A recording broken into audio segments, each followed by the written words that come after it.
Pisau karne ini harganya jauh lebih terjangkau dibanding banyak pisau bajar premium. Tapi setelah saya coba, ada satu hal yang benar-benar membuat saya kaget. Apakah karne Bulnos 30 cm ini benar-benar layak jadi pisau andalan para jagal dan eksekutor? Atau justru ada kekurangan yang sering tidak dibahas? Mari kita buktikan.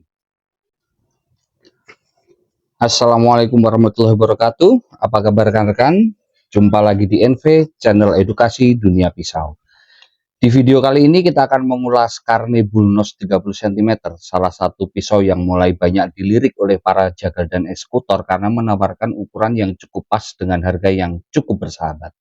Di awal sebenarnya saya kurang tertarik dengan pisau ini, tapi ketika kemarin saya berkunjung ke salah satu workshop rekan saya melihat pisau ini kok hampir mirip atau menyerupai isel, tapi dengan harga yang jauh lebih terjangkau. Saya membeli pisau ini dari workshop rekan saya di King Workshop, ya. Ini kartu namanya, ada tertera nomor teleponnya di sini. Pisau ini saya beli dari beliau, jadi tidak ada pesan sponsor dari merek, brand atau apapun, dan ini murni review dari sudut pandang saya pribadi. Pisau ini packagingnya masih menggunakan plastik ya, tapi dia double, yang di dalam plastik tipis, yang di luar plastik cukup tebal. Coba kita buka.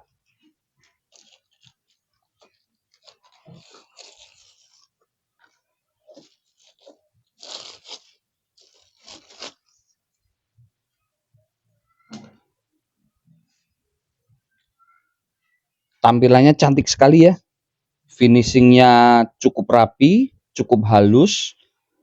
Gagangnya juga sangat rapi, pinnya juga rapi, lengkungan-lengkungannya juga cukup rapi dan cukup halus. Mirror finishnya saya bilang juga sangat rapi, tidak ada goresan, tidak ada dent, tidak ada bekas-bekas scratch yang mengganggu.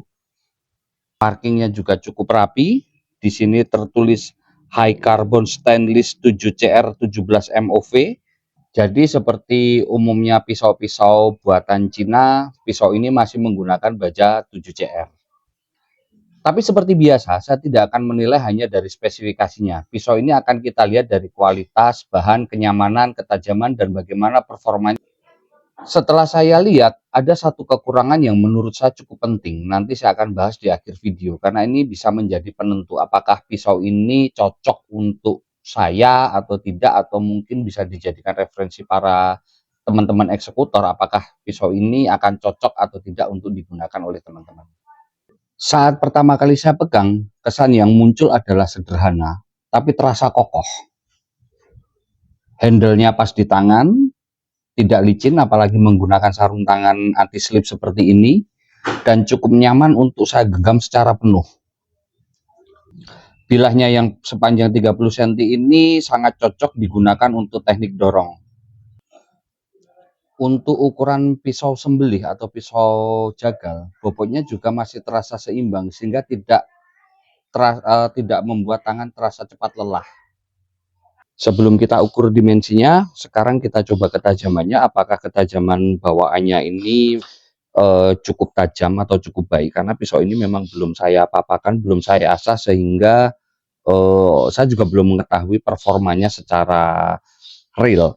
Tapi paling tidak dari uji sederhana slash kertas kita bisa menilai ketajaman dari pisau ini, terutama ketajaman bawaan.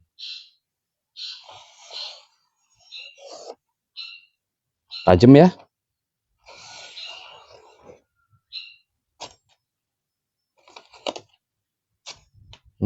Tajam banget sih. Dari uji sederhana slash kertas, pisau ini buat saya no issue. Mempunyai ketajaman yang cukup baik, bisa mengiris kertas dengan sangat halus tanpa ada terasa gejala microchipping atau gejala yang tidak enak. Jadi secara ketajaman bawaan, pisau ini sudah sangat cukup baik. Sekarang kita coba ukur dimensinya. Secara panjang total keseluruhan dia 45 cm, panjang bilah 30 cm, panjang gagang 15 cm. untuk ketebalan 3,2 mm di pangkal, kemudian pada ujung 1,5 mm. Oke, sekarang kita membahas kekurangan dari pisau ini. Kekurangan ini yang saya dapati dengan harga yang sangat terjangkau itu pada bobot. Kemarin ada beberapa pisau yang coba saya pegang, saya merasa bobotnya itu agak berbeda antara satu pisau dengan yang lainnya. Dan ternyata setelah saya timbang memang ada selisih beberapa puluh gram antara satu pisau dengan yang lainnya. Nanti saya selamatkan videonya. Ya, ini pisau pertama ya teman-teman, kita coba timbang 0,316, kita taruh di sini.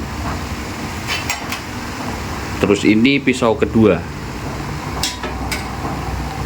Iya, benar perkiraan saya, ada selisih berat. Jadi kalau dari value for money atau uang yang kita keluarkan dengan budget kurang lebih 300 ribuan, saya rasa kita mendapatkan lebih dari apa yang kita bayarkan untuk pisau ini. Karena pisau ini terus terang hampir mirip sekali dengan ISO, dengan harga yang sangat terjangkau, kualitas dan finishing yang sangat baik, ketajaman yang cukup baik juga. Pisau ini sangat layak untuk dibeli. Oke teman-teman, begitu sedikit review mengenai Carnet ala ISO ini. Saya yakin pisau ini akan jadi pilihan para jadal selanjutnya. Terima kasih. Assalamualaikum warahmatullahi wabarakatuh.